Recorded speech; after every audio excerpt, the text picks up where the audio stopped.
that I wanted to do a hem stitch on this particular towel. Now, you don't have to necessarily do a hem stitch unless you're planning to do a fringe or something like that.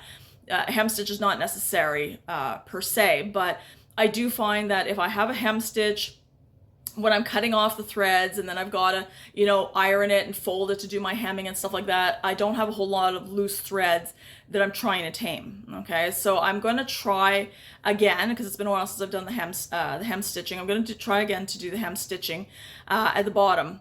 Now, in years past, as you're going to see in the next part of the video, is that in years past, generally you've got your, so let's change it around again. So in years past, basically, I've got my thread, okay, that I'm trying to straighten out all the threads on my warp, okay, and then again, you realize I forgot my 1 inch of hem. I went right into the towel. But between the yarn and the actual pattern of the towel, there's no space. And if you want to do a hem stitch, you need a little bit of space. So what I ended up doing, okay, and I will show you in a video again because I got to redo it anyways, is that typically what I do is I try to undo one line of this to give me, or 2 lines of this to give me a bit of space. It's a bit of a pain because it's yarn, it's not slippery, it's slow going. So I just thought to myself, you know what? Why not try, because I've done this before in a previous video, when I was actually, what was I trying to do? I think I was trying to do the demarcations for hems so that it makes it super easy to iron. And I used a satin embroidery thread. Okay, so I decided, I'm going to take 2 lengths, okay, right here, of the satin embroidery thread. And in those 2 lengths, I continue my weaving, and then I managed to pull it out, and it's super slippery to pull it out, which leaves me this space right here to be able to do my hem stitching.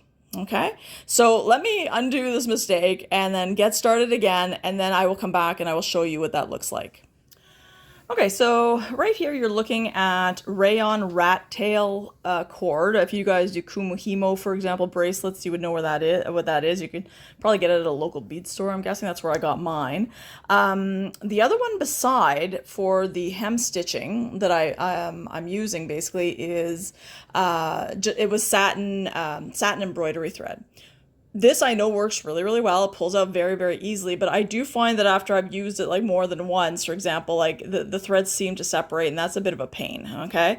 I do not know if the rat tail cord is going to do that. So I'm going to try it with the rat tail and just see what happens with that so that I know for future experience. But I do know, as I said, with the satin embroidery thread, it does work quite nice. So you're probably using it once and getting rid of it, which is a bit of a wastage. I would probably prefer putting them like aside and then reusing them for another project. Okay, so let me put them in and we'll take a look. Okay, so that's the rat tail cord inside. I just, used one treadle. It was treadle 2. I pushed up, put the first cord in. I put the, second cord in under the same treadle. They're not connected. They're 2 individual cords. And you'll notice that at the end here, okay, both ends, I've left enough for me to grab onto so that I can pull it out once I want to start doing my hem stitching. Okay, so let me first do the hem, okay, and I'll come back and we'll pull it out to see whether or not it works well for the hem stitching.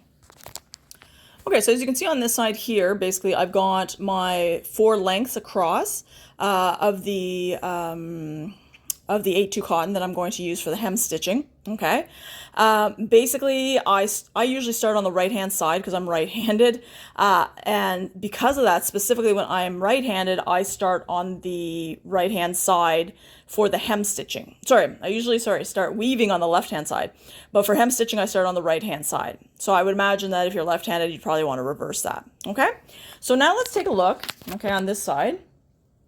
Okay, all right, so basically I've got this. I can pull them out one at a time or together. Let's see if I can pull them out together. All right, so to see how easy it is. Oh, there we go, it's coming. All right, there we go. Grab it again. All right, beautiful. And now it's leaving me my gap that I need in order to be able to do the hem stitching.